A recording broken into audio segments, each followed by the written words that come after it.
हमारी आज की कहानी है। बेटा हो तो ऐसा। ऋतु, मैं सोच रहा हूं, हमारे बेटे का 5वां जन्मदिन है। इतनी धूमधाम से मना रहे हैं। गांव में मां को भी फोन कर देता हूं, वह भी अपने पोते के जन्मदिन में शामिल हो जाएगी। वैसे भी गांव में मां अकेली रहती है, उनका मन नहीं लगता। जब देखो तब अपने पोते से फोन पर बात करने के लिए कहती रहती है, लेकिन हम ज्यादा बात नहीं करा पाते हैं। आज जब बेटे का जन्मदिन इतनी धूमधाम से मना रहे हैं तो मां को फोन करना बनता है। नरोत्तम की बात सुनकर ऋतु का मुंह फूल जाता है कि गांव से मां जी को बुलाने की क्या जरूरत है।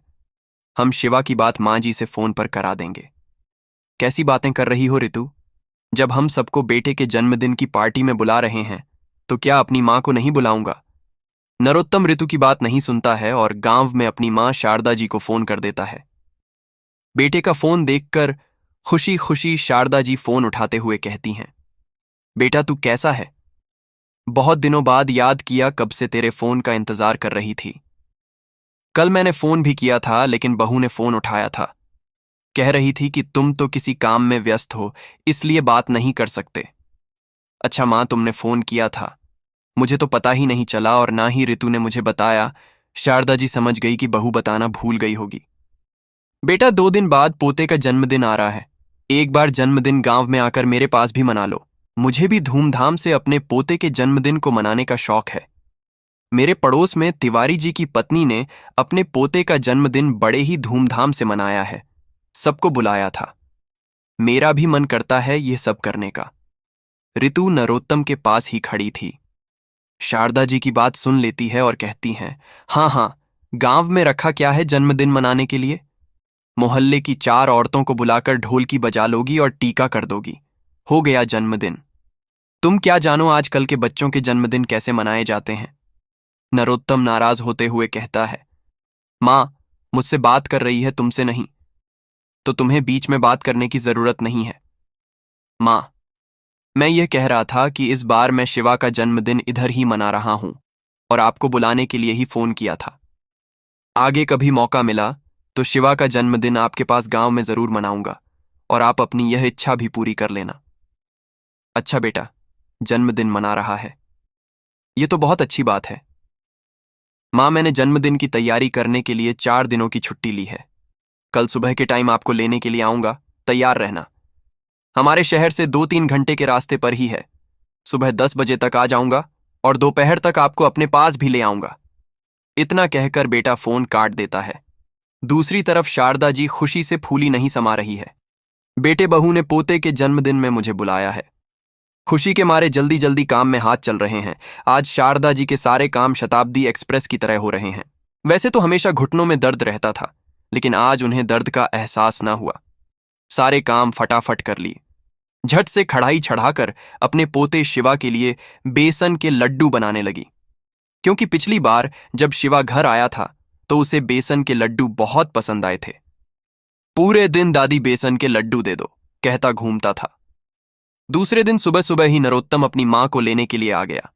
मां जल्दी जल्दी सारे काम करने में लगी है।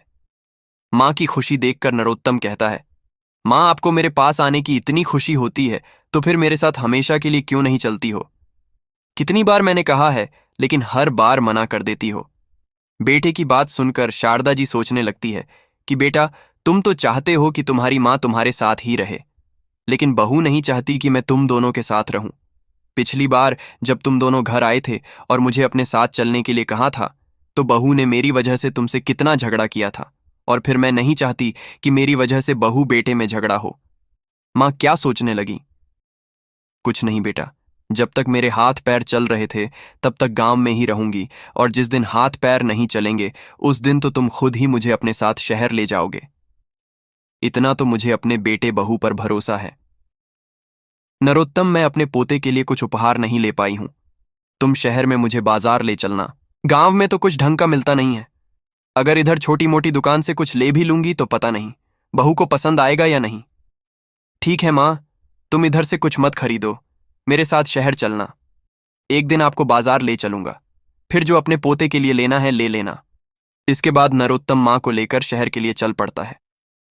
दोपहर के 3 बजे तक दोनों घर पहुंच जाते हैं। घर पर देखते हैं तो ऋतु अपने कमरे में आराम से सो रही है। बहुत देर तक दरवाजा खटखटाने के बाद ऋतु बाहर निकल कर आती है तो फॉर्मेलिटी के लिए शारदा जी के पैर छूती है और यह कहकर कि शिवा रो रहा है। उसे अभी देख कर आती हूं और वो अपने कमरे में चली जाती है। माँ, इधर हॉल में सोफे पर आकर बैठ जाओ, मैं तुम्हारे लिए चाय पानी लेकर आता हूं। ठीक है बेटा। शारदा जी सोफे पर बैठ जाती है और नरोत्तम माँ के लिए पहले पानी लाता है, फिर चाय बनाने लगता है। कमरे से ऋतु आवाज देती है, नरोत्तम, अगर चाय बना रहे हो तो मेरे लिए भी बना लेना। दरअसल आज शिवा बड़ा चिड़चिड़ा हो रहा है, मुझे छोड़ ही नहीं रहा। नरोत्तम कुछ नहीं कहता है, तीनों के लिए चाय बना लेता है। चाय पीने के बाद शारदा जी अपनी बहू से कहती हैं, बहू, अगर पोता न सोया हो तो उसको मेरे पास भेज दो। मुझे उससे मिलने की बड़ी इच्छा हो रही है। और तो और, मैं उसके लिए बेसन के लड्डू भी बनाकर लाई हूं, उसे बहुत ज्यादा पसंद है। माँ जी, बड़ी मुश्किल से तो सोया है, जब जागेगा तब मिल लेना। नरोत्तम ऋतु के भड़के हुए स्वभाव से बहुत अच्छी तरह से परिचित था कि उसका मुंह क्यों बना हुआ है। उसे मेरी माँ का घर में आना पसंद नहीं आया है, लेकिन थोड़ी देर में शिवा खुद ही कमरे से बाहर आ गया और सामने दादी को देखकर भागकर दादी के गले लग गया। दादी, आप कब आई? मुझे पता भी नहीं था। बस बेटा, अभी आई। बड़े प्यार से शारदा जी अपने पोते को गले लगाती हैं, खूब सारा लाड़ दुलार करती है। डिब्बे से बेसन के लड्डू निकालकर पोते को देती है और कहती है, ले शिवा, तुझे बेसन के लड्डू बहुत पसंद है, देख तेरे लिए कितने सारे लड्डू बनाकर लेकर आई हूं। शिवा एक बार में ही पूरा लड्डू मुंह में खा लेता है और दोनों हाथ में एक एक लड्डू पकड़ लेता है। तो ऋतु झुंझलाते हुए कहती है, माँ जी, उसको इतने लड्डू मत खिलाओ, पेट खराब हो जाएगा। इतना मीठा खाएगा तो पेट दुखेगा। दोनों लड्डू हाथ से छुड़ाकर वापस डब्बे में रख देती है। शिवा रोने लगता है, लेकिन ऋतु तब भी नहीं सुनती। नरोत्तम को ऋतु का यह व्यवहार पसंद नहीं आता है। कमरे में ऋतु से कुछ कहने के लिए आता है तो ऋतु पहले ही बड़बड़ाने लगती है, मैं इसीलिए तुम्हारी मां को नहीं बुलाती हूं, मेरे बेटे को बिगाड़ कर रख देती है। इतने सारे मीठे लड्डू खाने के लिए देने की क्या जरूरत थी? कल को दांतों में दर्द होने लगेगा तो अस्पताल ले जाना पड़ेगा। नरोत्तम ऋतु की बात को काटता हुआ कहता है, कैसी बातें कर रही हो ऋतु?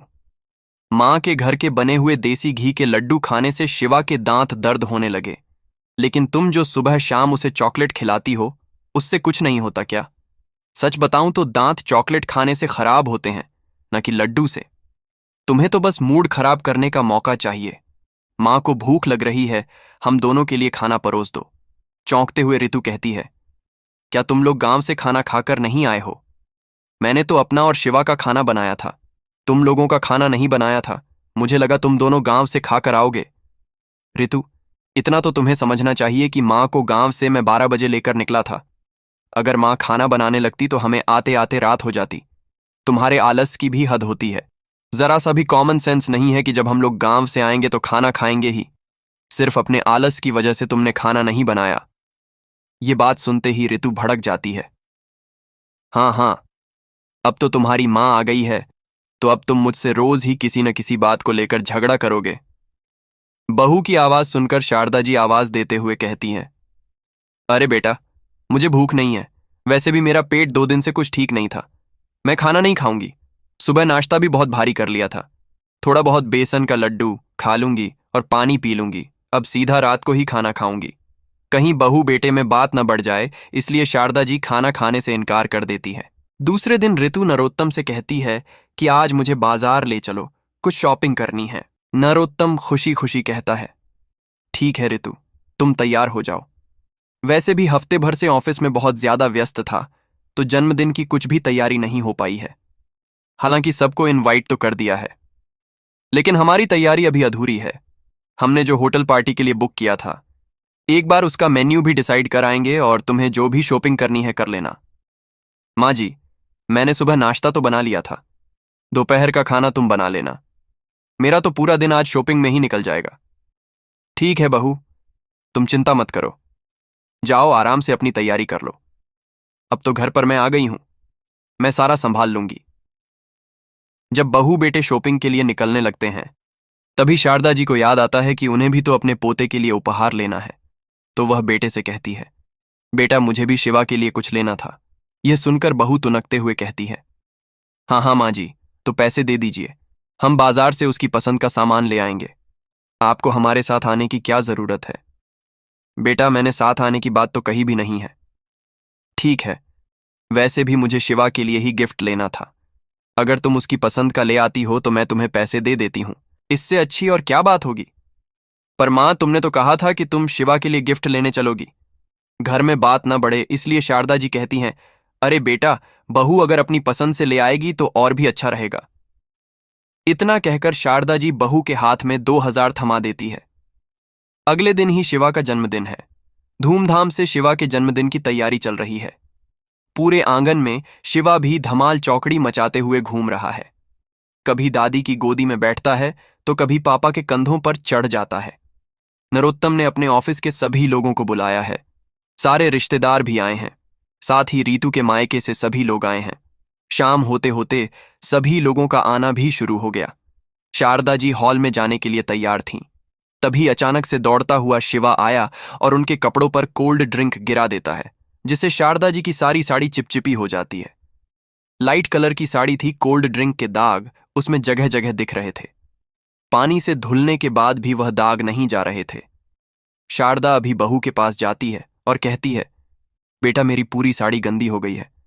अब मेरे पास इतनी अच्छी दूसरी साड़ी भी नहीं है। अगर तुम्हारे पास कोई साड़ी हो तो मुझे पहनने के लिए दे दो। इतनी जल्दी मैं बाजार से भी खरीद के नहीं ला सकती। माँ जी, मेरी साड़ियाँ तुम्हारी तरह सस्ती नहीं है। हर एक साड़ी ड्राई क्लीन होकर आती है और तुम्हें तो साड़ी पहनने का सहूर ही नहीं है। अपने ही कपड़ों पर कोल्ड ड्रिंक गिरा ली। अभी तो फंक्शन शुरू भी नहीं हुआ था, तो सोचो पूरे फंक्शन में मेरी साड़ी पहनकर उसका क्या हाल करोगी। दरवाजे के बाहर खड़ा हुआ नरोत्तम पत्नी और माँ की बात को सुन लेता है। जल्दी से वह पास की दुकान पर जाता है और माँ के लिए एक साड़ी खरीद कर ले आता है। जब वापस आया तो ऋतु नरोत्तम के हाथ में एक पैकेट देखती है और पूछने लगती है कि इसमें क्या है। तो नरोत्तम कहता है, अरे तुम लोग जल्दी से गेस्ट हाउस पहुंच जाओ उधर। सारे रिलेटिव्स आने लगे। उनको रिसीव करने के लिए कोई तो होना चाहिए। हम दोनों अभी तक इधर ही हैं। यह अच्छा नहीं लगता है और ऋतु को फटाफट से कार में बैठा देता है। माँ को मैं पीछे से लेकर आता हूं। पूरा घर अच्छे से बंद कर देना। हाँ हाँ, मैं सारा घर अच्छे से लॉक करके आऊंगा। तुम चिंता मत करो। माँ का हाथ पकड़कर वह साड़ी का पैकेट थमाते हुए कहता है, माँ जल्दी से इस साड़ी को पहन लो। आपके लिए नई साड़ी लेकर आया हूं। कार में बैठी हुई ऋतु ये सब देख लेती है और आग बबूला हो जाती है। कार से उतरकर सीधा अंदर जाती है और पैकेट से साड़ी निकालते हुए कहती है, नरोत्तम, माँ के लिए नई साड़ी खरीद के लाए हो। एक बार मुझसे पूछा भी नहीं। बहुत मामा करते हो। हमेशा ममाज बॉय बने रहते हो। अगर अपनी माँ के लिए ही ये सब करना था तो मुझसे शादी क्यों की? अगर माँ की ही सारी बातें माननी थी तो मेरी जरूरत ही क्या है? ऋतु, ये तुम कैसी बातें कर रही हो? तुम्हारी जगह अलग और माँ की जगह अलग है और मैंने तुम्हें किसी चीज को खरीदने से मना नहीं किया है। कल तुम्हें जितनी खरीदारी करनी थी मैंने तुम्हें कराई। बताओ, एक बार भी मैंने मना किया हो? लेकिन आज जब मैं माँ के लिए कुछ पैसों की साड़ी ले आया तो तुम इतना भड़क रही हो, जबकि कल तुम 30,000 की शॉपिंग करके आई हो। माँ ने कुछ भी नहीं कहा। घर में आराम से रहना सीखो। हर बात पर कंपैरिजन मत किया करो। माँ माँ होती हैं और पत्नी पत्नी होती है और मैं दोनों के फर्ज अच्छे से निभाने की कोशिश कर रहा हूं। अगर तुम्हारे लिए कोई कमी छोड़ता हूं तब तुम मुझसे शिकायत करो। इतने अच्छे मौके पर भी बहू बेटों में फिर से बहस होने लगी। यह देखकर शारदा जी को बहुत बुरा लगता है और साड़ी को दूसरी तरफ रखते हुए कहती है, बेटा, मेरी यही साड़ी सूख गई है। अब मुझे इसे पहनने में कोई समस्या नहीं है। तुम ये साड़ी बहू को दे दो। नहीं माँ, ये साड़ी मैं तुम्हारे लिए लाया हूं और तुम ही इसे पहनोगी। इतने पैसे कमाता हूं तो क्या एक साड़ी खरीदने के लिए भी मुझे अपनी पत्नी से पूछना पड़ेगा? जबकि पत्नी को लाखों की शॉपिंग कराता हूं तो आप कुछ नहीं कहती हो। ये बात ऋतु को समझनी होगी। मैं खुशी खुशी उसकी सारी फरमाइशें पूरी करता हूं। ये उसे नहीं दिखाई देता। माँ के लिए एक साड़ी खरीद लाया तो उसे खटक गया। रीतू को अपने स्वभाव में बदलाव लाना पड़ेगा। उसका यह नेचर मुझे बिल्कुल भी पसंद नहीं है। शारदा जी जैसे तैसे बात को शांत करती है। बहू को गेस्ट हाउस भेज देती है और बेटे को भी शांत करती है। शारदा जी सोचने लगती है कि मेरी वजह से बहू बेटों में कहाँ सुनी होने लगती है। पोते का जन्मदिन होते ही वह गांव वापस चली जाएगी। अब नहीं रुकेगी, लेकिन इधर बेटे ने तो उनके लिए कुछ और ही सोच रखा था। नरोत्तम एक बहुत ही समझदार और सुलझा हुआ लड़का था। वह अपने पति के फर्ज को भी बहुत अच्छे से समझता था। साथ ही साथ माँ का मान सम्मान करना भी जानता था। किसी एक को खुश करने के लिए वह दूसरे को दुखी नहीं करना चाहता था। इसीलिए मन ही मन ऋतु को सबक सिखाने का निर्णय ले लेता है, क्योंकि वह ऋतु की इन छोटी मोटी बातों से बड़ा ही दुखी हो गया था। शिवा के जन्मदिन की पार्टी बड़े ही धूमधाम से मनाई जाती है, जहां पर उसके मम्मी पापा, भाई भाभी, सारे रिश्तेदार और आस पड़ोस के लोग भी आते हैं। ऋतु के माता पिता उसी शहर में रहते हैं जिसमें ऋतु और नरोत्तम रहते थे। जन्मदिन की सारी पार्टी होने के बाद सभी लोग घर वापस आ गए। ऋतु पूरी पार्टी में अपनी सासू माँ से मुंह फुलाए रही। न तो उनसे ठीक से बात की, न ही खाने पीने के लिए पूछा। दूसरी तरफ नरोत्तम दोनों तरफ तालमेल बैठाने की कोशिश करता रहता। अगले दिन शारदा जी बेटे बहू से कहती हैं कि बेटा पोते का जन्मदिन हो गया है, अब वह गांव जाना चाहती है। ये सुनकर ऋतु बड़ी खुश हो जाती है, लेकिन नरोत्तम कहता है, माँ तुम गांव जाकर क्या करोगी? वैसे भी पिताजी को गुजरे हुए पूरे 4 साल हो गए हैं। 4 सालों से तुम गांव में अकेले रह रही हो। कोई देखने सुनने वाला भी नहीं है। अगर कभी तबीयत खराब हो जाए तो कोई एक गोली देने वाला नहीं है। अब तुम कहीं नहीं जाओगी, मेरे पास शहर में ही रहोगी। जब आपकी बहू बेटे है तो गांव में अकेले रहने की क्या जरूरत है? यह सुनकर ऋतु के चेहरे का रंग ही उड़ गया। आग बबूला होते हुए कहने लगी, इन्हें गांव में रहने में क्या समस्या है? हम अभी अपने साथ नहीं रख सकते। क्यों ऋतु? मैं अपनी माँ को अपने साथ क्यों नहीं रख सकता?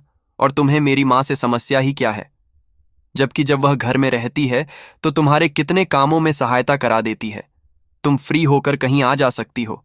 रसोई के कामों में भी हाथ बटा देती है। मैं माँ को गांव वापस नहीं जाने दूंगा। यही मेरा आखिरी निर्णय है। नरोत्तम के गुस्से को देखकर ऋतु थोड़ा सा शांत हो जाती है, क्योंकि इससे पहले उसने नरोत्तम को इतना ज्यादा गुस्सा करते हुए नहीं देखा था। नरोत्तम माँ का हाथ पकड़कर कमरे में ले जाने लगता है तो कहता है, माँ तुम्हारा शरीर तो बुखार से तप रहा है और तुमने बताया भी नहीं। चलो अभी तुम्हें डॉक्टर को दिखाने के लिए चलते हैं।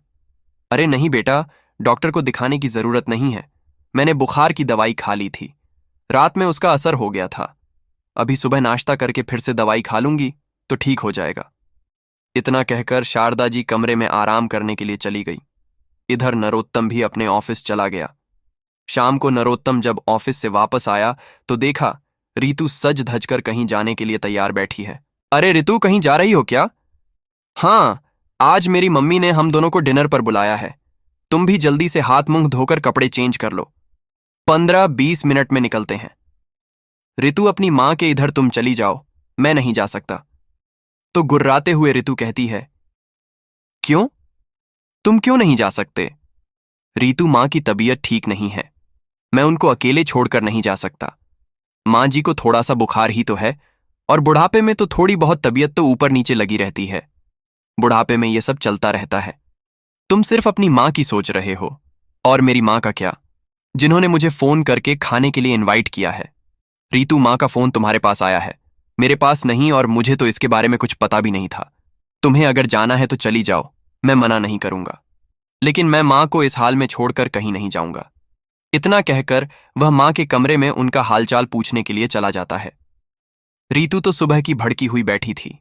जब नरोत्तम उसकी माँ के घर डिनर पर जाने से मना कर देता है, फिर तो वह आग बबूला हो जाती है और भड़कते हुए कहती है, मुझे नहीं पता था कि तुम इतना ज्यादा मम्मी मम्मी करते हो। अगर मुझे पता होता तो मैं तुमसे शादी ही न करती, पूरी जिंदगी अपनी माँ के साथ ही रहते। क्या जरूरत थी तुम्हें शादी करने की, जब पूरा समय माँ माँ ही करना है? पता नहीं अकेले में क्या बातें करते हो, पक्का मेरी बुराई ही करते होंगे। जब से तुम्हारी माँ आई है तब से मुझे भी कम समय देते हो। ऋतु, ये तो तुम्हारी हमेशा की आदत है। अगर मैं माँ से कुछ बात कर लूं तो तुम्हारा मुंह फूल जाता है, और हमेशा तुम्हें यही लगता है कि माँ से मैं तुम्हारी बुराई कर रहा हूं। अरे तुम्हारे अलावा भी दुनिया में बहुत सारे काम हैं, और तुम्हारी बुराई क्यों करूंगा? ऋतु, मैं सिर्फ तुमसे इतना कह रहा हूं कि माँ की तबीयत ठीक नहीं है। मैं उन्हें अकेले छोड़कर नहीं जाऊंगा, फिर कभी बाद में तुम्हारे घर चलूंगा। गुस्से में ऋतु कैब करके अपने मायके चली जाती है। कमरे में आकर नरोत्तम कहता है, माँ चलो तुम्हें डॉक्टर को दिखा देता हूं। डॉक्टर को दिखाने के बाद शारदा जी बेटे से कहती है, बेटा, तुमने मुझे डॉक्टर को दिखा दिया और मेरी तबीयत भी ठीक है। तुम बहू के मायके चले जाओ, उसकी माँ ने इतने प्यार से बुलाया है। नहीं जाओगे तो सबको बुरा लगेगा। माँ, क्या उन्हें पता नहीं था कि घर में मेरी माँ आई हुई है? फिर उनकी माँ ने सिर्फ हम दोनों को ही डिनर पर क्यों बुलाया? आपको भी बुला सकती थी। ये सब ऋतु का ही काम है। मुझे सब समझ में आता है। छोड़ो बेटा, जो भी बात हो बढ़ाते नहीं है। माँ की जिद करने पर नरोत्तम ऋतु के घर चला जाता है और सबसे बहुत अच्छे से मिलता जुलता है। नरोत्तम ऋतु के माता पिता का बहुत सम्मान करता है। रात 10 बजे तक दोनों लोग वापस आ जाते हैं। उस पूरी रात नरोत्तम को नींद नहीं आती है, क्योंकि सब कुछ अच्छा करने के बाद भी उसकी पत्नी खुश ही नहीं होती है। हमेशा शिकायत ही करती रहती है कि तुम कभी मुझे समय नहीं देते। हमेशा माँ माँ करते रहते हो, जबकि उसे खुद का नहीं दिखाई देता। घर में मेरी माँ रहते हुए भी पूरे दिन में 5 मिनट भी उनसे बात नहीं करती है और मायके में 5-5 घंटे फोन पर चिपकी रहती है। मैं कुछ नहीं कहता। अब पानी सिर के ऊपर हो रहा है। मुझे कुछ करना ही होगा। सुबह उठकर नरोत्तम ऋतु से कहता है, ऋतु, तुम हमेशा यही शिकायत करती हो कि मैं तुम्हें समय नहीं देता, इसलिए आज मैंने तुम्हारे लिए छुट्टी ली है। हम दोनों मूवी देखने चल रहे हैं। तैयार हो जाना। यह सुनकर ऋतु खुशी खुशी मूवी देखने के लिए तैयार हो जाती है कि तभी ऋतु के मायके से उसकी माँ का फोन आ जाता है। ऋतु, तुम्हारे पिताजी की तबीयत अचानक से खराब हो गई है, जल्दी से घर आ जाओ। नरोत्तम, मुझे मेरी माँ के घर ले चलो। पिताजी की तबीयत खराब हो गई है, उन्हें देखने के लिए चलना है, उन्हें डॉक्टर के पास लेकर चलना है। ऋतु, तुम्हारे पिताजी का बुढ़ापा है, बुढ़ापे में तो ये सब लगा रहता है, और फिर तुम्हारी माँ है ना, उनको देखने के लिए। आज तो मैंने तुम्हारे लिए छुट्टी ली है। वैसे भी तुम्हारी शिकायत रहती थी कि मैं तुम्हें समय नहीं देता हूं। मेरा आज का पूरा समय तुम्हारे लिए है। फालतू का तुम्हारे पिताजी के डॉक्टर को दिखाने में अपना समय बर्बाद नहीं करूंगा। कैसी बातें कर रहे हो नरोत्तम? मेरे पिताजी बीमार हैं और तुम्हें मूवी देखने की पड़ी है। नरोत्तम ऋतु की बात नहीं मानता है, उसे घुमाने के लिए ले जाता है। दूसरी तरफ चुपके से ससुराल में फोन करके अपने ससुर जी का हालचाल पूछ लेता है कि उधर सब ठीक ठाक है, लेकिन दूसरी तरफ ऋतु का मन मूवी देखने में कम अपने मायके में ही ज्यादा लगा हुआ है। मेरे पिताजी ठीक तो होंगे ना? पता नहीं उनको क्या हुआ होगा। मैं एक बार उनको फोन करके पूछ लेती हूं। नहीं ऋतु, अभी तुम कहीं फोन नहीं करोगी, सिर्फ और सिर्फ मुझे समय दो। ऋतु फिर से मन मारकर रह गई। फिर मूवी देखने के बाद दोनों लोग खाना खाने के लिए आए। खाना खा ही रहे थे कि ऋतु के फोन पर उसकी माँ का फोन आ गया। माँ के फोन को काटकर नरोत्तम फोन को स्विच ऑफ कर देता है। यह सब देखकर ऋतु झल्ला जाती है। कहती है, यह क्या तरीका है नरोत्तम? मायके में मेरे पिताजी की तबीयत ठीक नहीं है और तुम मुझे बात भी नहीं करने दे रहे हो। मैंने तुमसे शादी की है, खरीदा नहीं है तुमने मुझे। जो मैं अपने माँ बाप के दुख तकलीफ में भी साथ न दूं, तुम्हें पता है। मैं अपने माता पिता की इकलौती बेटी हूं। हारी बीमारी में मेरा उन्हें देखने का फर्ज बनता है। तुम मुझे उन्हें देखने से मना नहीं कर सकते। बिल्कुल सही कहा रीतू तुमने। मैं भी तो इतने सालों से तुम्हें यही समझाता आ रहा हूं कि मैंने तुमसे शादी की है। तुमने मुझे खरीदा नहीं जो मैं तुम्हारे इशारों पर नाचता रहूं। अगर नहीं नाचूं तो तुम घर में कलह क्लेश कर देती हो। मैं भी अपनी माँ का इकलौता बेटा हूं और मेरे अलावा उनका कोई सहारा नहीं है। पिताजी भी नहीं है। तुम्हारे पिताजी के पास कम से कम माँ तो है, उन दोनों पति पत्नी की जोड़ी तो साथ में है। मेरी माँ के पास तो पिताजी भी नहीं है। अगर मैं उनका साथ नहीं दूंगा तो कौन देगा? अगर तुम मुझे मेरी माँ का साथ देना पसंद नहीं करती हो तो तुम भी अपने माता पिता का साथ नहीं दोगी। उन्हें उनके हाल पर छोड़ दो और बात बात पर ममाज गर्ल्स मत बनो। अब तुम्हारी शादी मुझसे हुई है, तुम्हें मेरे हिसाब से ही चलना होगा। आज से पहले मैंने तुम्हें कभी भी अपने मायके जाने से मना नहीं किया था। जब तुम्हारा मन करता था जाती थी, लेकिन तुम्हें अपने लिए सारी स्वतंत्रता चाहिए। मेरे ऊपर ही सारी चीजों के बंधन लगाती हो तो यह नहीं चलेगा। तुम्हारी माँ माँ है और मेरी माँ पराई हो गई। इतना भेदभाव मुझसे बर्दाश्त नहीं होगा। जब तुम मेरी माँ की सेवा नहीं कर सकती हो, उनके साथ अच्छा व्यवहार नहीं कर सकती हो, तो मैं भी तुम्हारे माता पिता का साथ नहीं दूंगा। या तो तुम खुद को बदलने की कोशिश करो या फिर अपना सामान पैक करके हमेशा हमेशा के लिए मायके ही चली जाओ। नरोत्तम के ऐसे रूप को देखकर रीतू दंग रह गई। थोड़े समय के लिए तो उसकी बोलती ही बंद हो गई। सोचने लगी नरोत्तम सच ही तो कह रहा है, उसकी माँ की तबीयत खराब थी। फिर भी मैं उसकी माँ को छोड़कर अपने मायके चली गई। एक बार हाथ पकड़कर भी नहीं देखा कि तुम्हारी तबीयत कैसी है। जब मेरे मायके में किसी की तबीयत खराब होती है तो मैं भाग कर जाती हूं और उम्मीद करती हूं कि नरोत्तम भी मेरे माता पिता की पूरी सेवा करे। रेस्टोरेंट की टेबल पर पूरा खाना रखा हुआ है, लेकिन आज ऋतु का खाने को मन ही नहीं कर रहा। आंखों से आंसू बहने लगे। चेहरे से ऐसा लग रहा है और यह आंसू आज पश्चाताप के आंसू थे। नरोत्तम से हाथ जोड़कर कहती है, नरोत्तम, मुझसे बहुत बड़ी गलती हो गई है जो मैंने तुम्हारी माँ और अपनी माँ में इतना भेदभाव किया। लेकिन आज तुमने मेरी आंखें खोल दी। आज तक मैंने जो भी माँ के साथ व्यवहार किया था वह गलत था। मुझे माफ कर दो। बहुत देर तक ऋतु रोती रहती है। नरोत्तम जब ऋतु को ऐसे रोते हुए देखता है तो वह एक टिश्यू उठाकर गालों पर लुढ़कते हुए आंसुओं को साफ करता है और ऋतु को माफ कर देता है। कहता है, चलो ऋतु, जल्दी से खाना खत्म करो, फिर तुम्हारे मायके चलते हैं। पिताजी को अच्छे से डॉक्टर को भी दिखाना है।